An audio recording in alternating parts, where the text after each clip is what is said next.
Good evening, besties. Oh, welcome back. And if you're new here, welcome. If you don't know me, my name is Mila. I do not just post video essays about feminine internet culture and beauty. I also post Get Ready With Me's talking about life upgrading, and manifestation.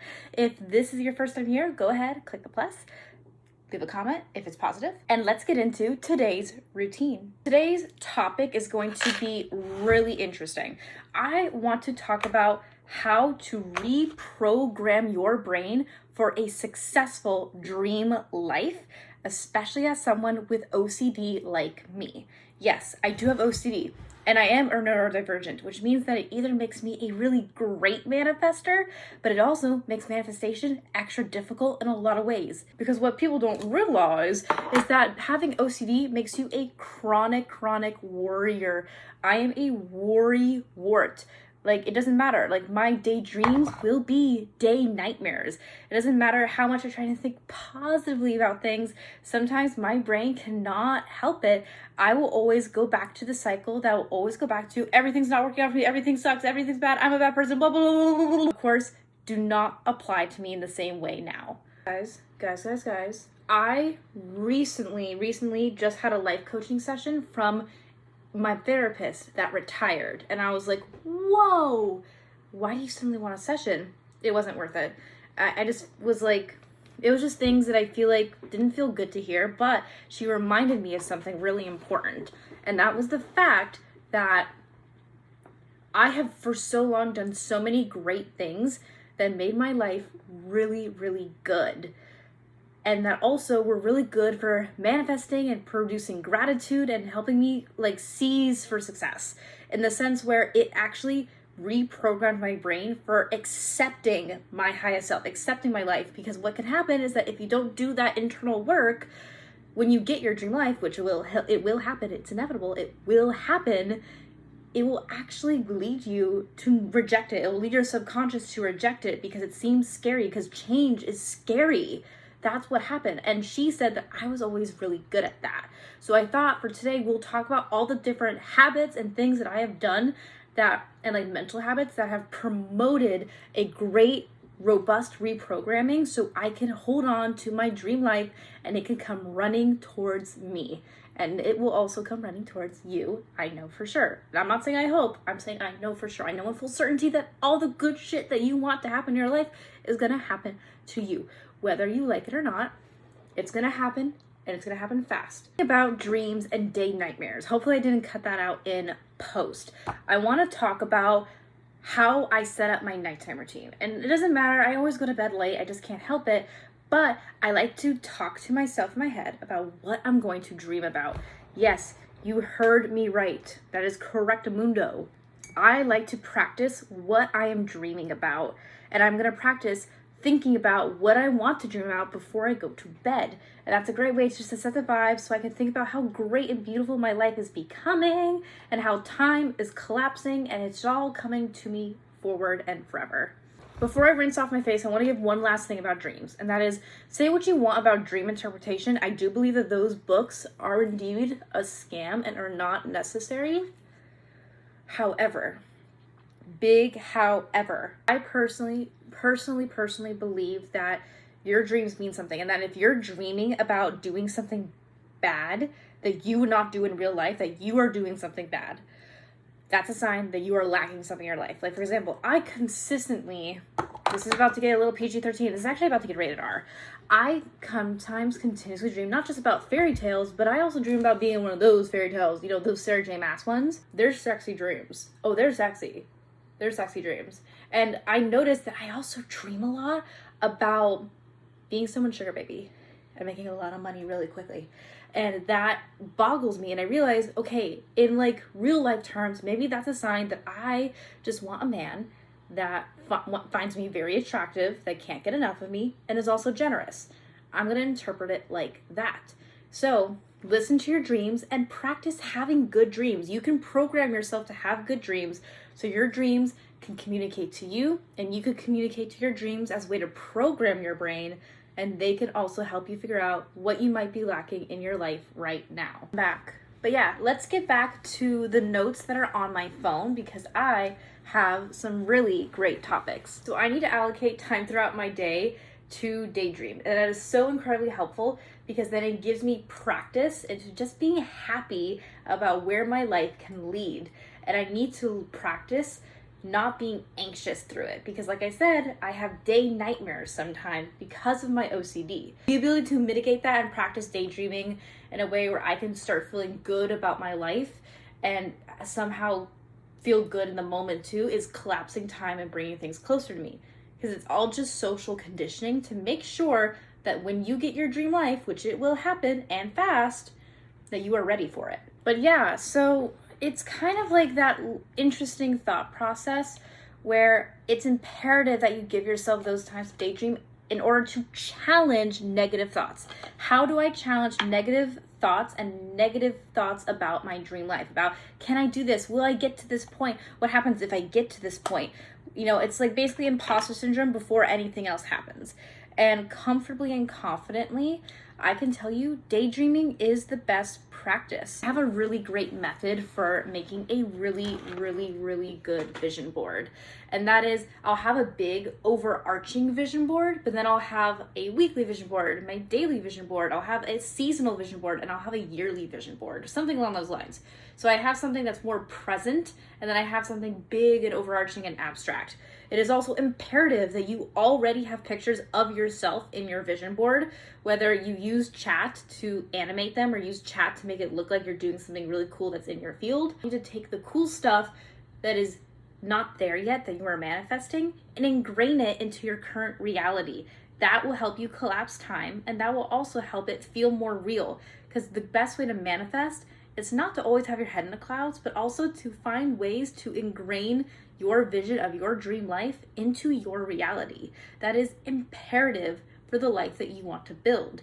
So making sure that you have a vision board that meets your current needs and your future needs is, in my opinion, so important. It's like Pavlov's dog. It's like social conditioning. We need to see it really happening. Our vision boards need to be in 4D. Our affirmations need to be in 4D. We need to manifest with all the senses. I like to do a spell. I like to do something that I'm supposed to do to help me manifest really big milestones. This is what I'd recommend doing if you want to be an Oscar winner in a mansion, but you're currently couch surfing on your friend's couch, and you are in a city that is not the city you want to be in. This is the vibe. This is what you do. Basically, it involves a ritual or a promise that you grant to yourself that you will do a very specific thing when you achieve that.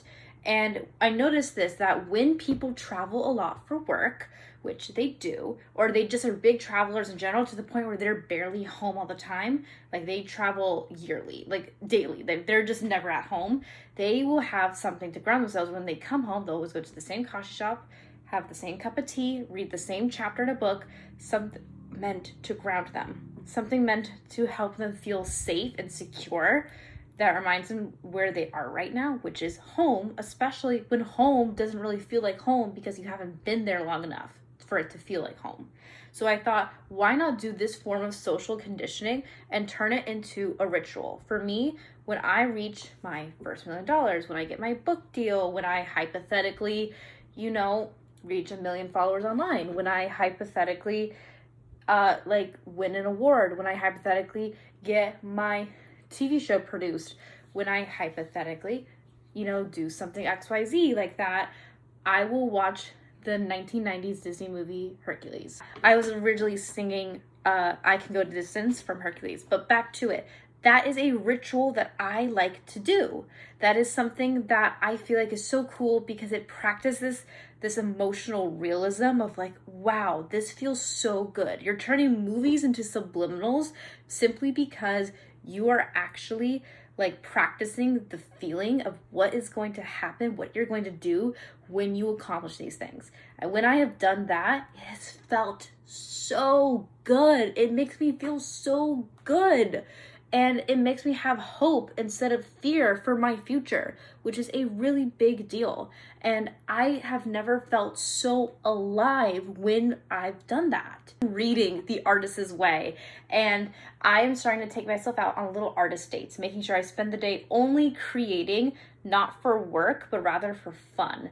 And I try to do minimal TV, maybe take myself out for coffee, maybe journal, maybe be inspired, maybe buy myself something cute from the thrift store. I will do something along those lines. That's what I do. Let's get into also the OCD aspect of manifestation and how being neurodivergent can be the best and the worst tool for manifesting. I have deeply noticed that when it comes to manifestation, as someone with OCD, it can get mind-bogglingly like hard, because it's really hard for me to not go back into the cycle of like, this is how I'm gonna be, I'm a bad person, blah blah blah blah blah, really silly stuff. So what I do is I like to have a conversation with the thought of, why did I feel this way? Can I talk to you about this, Mila? Why do you feel this way? Talking to yourself in the mirror, like I'm doing with you guys right now, is one of the most helpful things. I'd say talking to yourself in the mirror will change you. Talking to myself in the mirror has changed me for the better and has really helped heal my internal thought process, so I can have a happy, positive time when it comes to talking about manifestation and reprogramming my brain for optimal dream life success. Basically, I need you to start doing the things to get yourself excited about your future rather than seeking validation. You gotta stop it. You gotta stop trying to seek validation. No, you gotta stop caring about what other people think. No, you know what you gotta do? You know what you gotta do, babes? You know what you gotta do? You gotta start getting freaking excited about your future. Endless possibilities, eternal, divine intuition, divine alignment, divine everything. It is divine. You are divine. You are gorgeous. You are fun. You are exciting. It's all about having fun, being rich, and living life, and just being beautiful and hot. I want you to know that the hot girl summer will never end. This is evergreen. This is hot girl evergreen. How to be hot girl evergreen. Trademark. JK, I'm not going to take that away from you. So how do we get excited about our future? Well, that's visualizing it. That's showing how good it can get.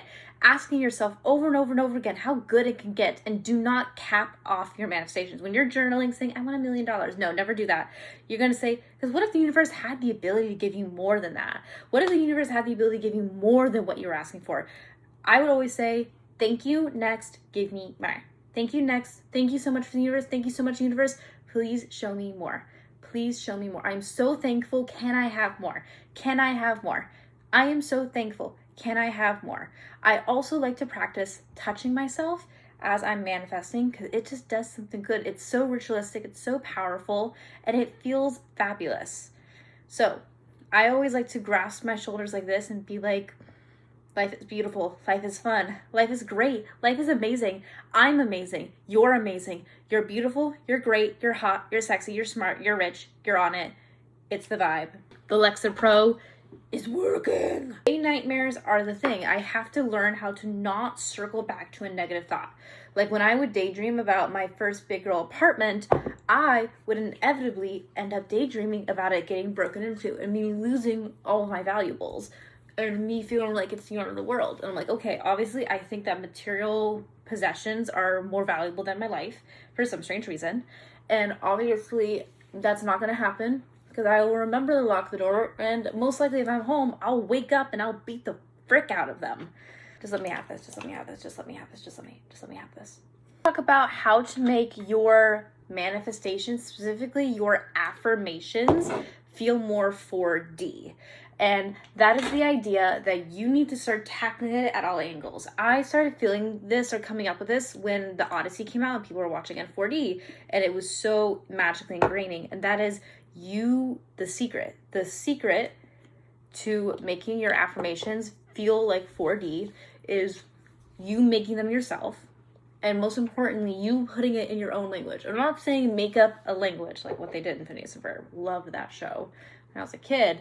I am actually primarily saying that I want you to put it in your own slang. How do you talk? How do you speak? How do you describe things? What are words that you usually use? It's going to feel like it's more ingrained into your reality. I swear to you. Like, I swear to you. Bottom of my heart. That, and this sounds a little silly and a little controversial, but oh my gosh, baby girl. But oh my gosh, baby girl. Acronyms. I know it sounds silly. By the way, I'm using the De Alba double layer revitalizing serum with white travel, extra firming, and radiant skin. It's not that oily, surprisingly. But basically, affirmations with acronyms is great because they are so ingrained not just in your reality, they're ingrained in your language, they're ingrained in your internal spirit, into your being, they're ingrained into your daily walks of life. Like, I saw this acronym on Pinterest and it was divine intervention, virtuous attitude. Diva. And I like to be a diva if I can. And I'm like a diva with a cause. I'm a diva on demand. I'm a diva who vibes. That is who I am. Diva on demand. That is who I am. Diva on demand. Oh. DJ Khaled. DJ Mila. DJ me. I'm so obnoxious. In the best way. But it is genuinely so much fun to be you, just like how it's so much fun to be me.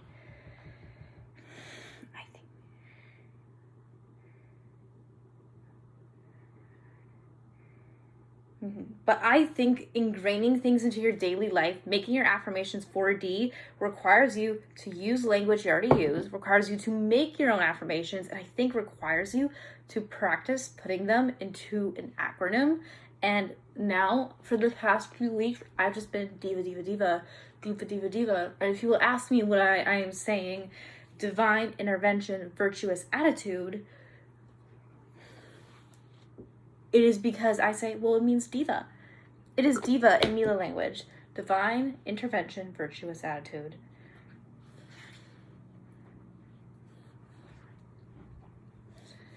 Virtuous attitude. And going at life with grace. Because you also want to manifest how you're manifesting.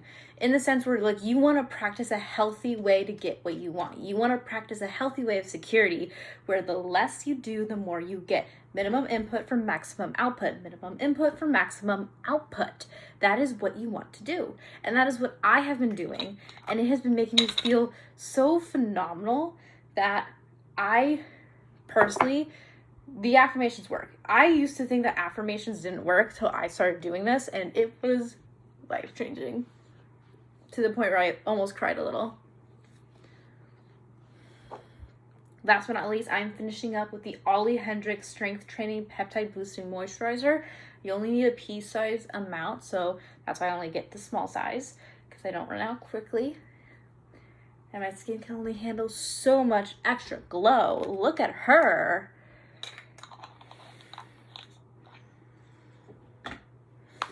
And of course, we are going to, I think, put these pretty ladies back on, hypothetically. Keep them there for the whole night or until, like, I really start falling asleep. Thank you so much for watching this video all the way through. I hope you are doing fabulous today. And most importantly, if you want to know the know, join the pages, join everything, join the Substack, join the vibes. We'd be happy to have you. Welcome in. As we finish up today, I want to finish up with some affirmations for you and I. Hot girl summer never ends. Hot girl summer's evergreen. Hot girl summer got nothing on me. Hot girl everything. Hot girl gotta be. Hot girl everything. I am everything I wanna be. I am everything I wanna be. Sleep tight and glow on. Have a great night.